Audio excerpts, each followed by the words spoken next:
بسم اللہ الرحمن الرحیم۔ مضمون کا عنوان ہے تعلیم نسواں۔ نسواں عورتوں کو کہتے ہیں، یعنی عورتوں کی تعلیم۔ عورت اور مرد انسانی گاڑی کے دو پہیے ہیں، دونوں میں یکسانیت اور برابری ہونا لازمی ہے۔ اگر علم مرد کی عقل کو روشن کرتا ہے تو عورت کی عقل کو بھی علم سے جلا ملتی ہے، اس لحاظ سے عورتوں کی تعلیم بھی لازمی ہے۔ اسلام نے فیصلہ کر دیا ہے کہ علم حاصل کرو، خواہ تمہیں چین جانا پڑے۔ آج ہوائی جہاز نے چین کو قریب کر دیا ہے۔ جن دنوں حضور صلی اللہ علیہ وسلم نے تحصیل علم کی تاکید میں فرمایا، ان دنوں چین کا سفر جان جوکھوں کا کام تھا۔ جان جوکھوں سے مراد یعنی بہت محنت طلب کام تھا۔ اس کے ساتھ یہ بھی فرمایا کہ جو شخص علم حاصل کرنے کی کوشش میں فوت ہو جائے وہ شہید ہے۔ جنگ بدر کے وہ قیدی جو فدیہ دینے کی استطاعت نہ رکھتے تھے، استطاعت میں پہلے تے آئے گا، پھر توئیں آئے گا، پھر عین اور پھر تے، ان کے لیے 10 بچوں کو پڑھنا لکھنا سکھانا ہی فدیہ ٹھہرایا گیا۔ اس سے معلوم ہوتا ہے کہ اسلام میں علم کا درجہ کتنا بلند ہے۔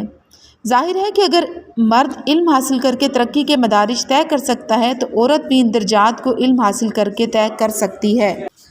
ظاہر ہے اگر مرد علم حاصل کر کے ترقی کے مدارج طے کر سکتا ہے تو عورت بھی ان درجات کو علم حاصل کر کے طے کر سکتی ہے۔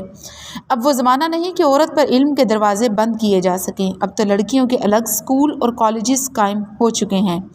یہی لڑکیاں پڑھ لکھ کر تعلیم یافتہ کہلائیں گی اور ملک و ملت کے لیے روشن ستارے بن کر رہنمائی کا کام دیں گی، ملک کے نام کو اونچا کریں گی اور قوم کی عزت و آبرو کو چار چاند لگائیں گی۔ ایک جاہل عورت بھی ماں کہلاتی ہے اور ایک پڑھی لکھی عورت بھی ماں ہی ہوتی ہے، مگر دونوں میں زمین کا آسمان کا فرق ہے۔ تعلیم یافتہ عورت اپنے گھر کو صاف ستھرا رکھتی ہے، اپنے خاوند کے لباس بناتی سنوارتی ہے، سنوارتی میں نون بھی آئے گا سین کے بعد۔ اپنے بچوں کو بھی خاص رنگ میں رنگتی ہے جس سے بچے بچپن ہی میں ہونہار ہو جاتے ہیں اور بڑے ہو کر ترقی کی راہوں پر چل نکلتے ہیں۔ تعلیم یافتہ ماں غریب بھی ہو تو امیر بن جاتی ہے۔ وہ فضول خرچیوں سے گھر کو اجاڑنے کی بجائے کفایت شعاری کو اپناتی ہے، شعاری میں عین آئے گا، اور اس طرح آہستہ آہستہ امارت سے قریب تر ہوتی جاتی ہے۔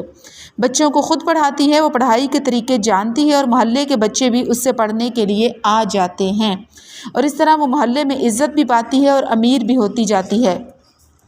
اب تو عورتیں اعلیٰ تعلیم حاصل کر کے اعلیٰ مراتب پر فائز ہونے لگی ہیں اور اس طرح انہیں اپنے جوہر دکھانے کا موقع مل رہا ہے۔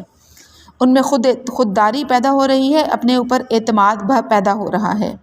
بعض لوگ جن کے پاس پیسہ تو ہے مگر علم نہیں، وہ خود جاہل ہونے کی وجہ سے بچیوں کو علم کے زیور سے آراستہ کرنے کی بجائے قیمتی لباس اور زیور سے پیراستہ کرتے ہیں، جس سے بچیوں میں بے راہ روی اور لالچ جیسی بیماریاں پیدا ہو جاتی ہیں، جس سے وہ صبا کی پری تو بن جاتی ہیں مگر چراغ خانہ نہیں رہ سکتی، اور اس طرح ملک و ملت کی رسوائی کا باعث بنتی ہیں۔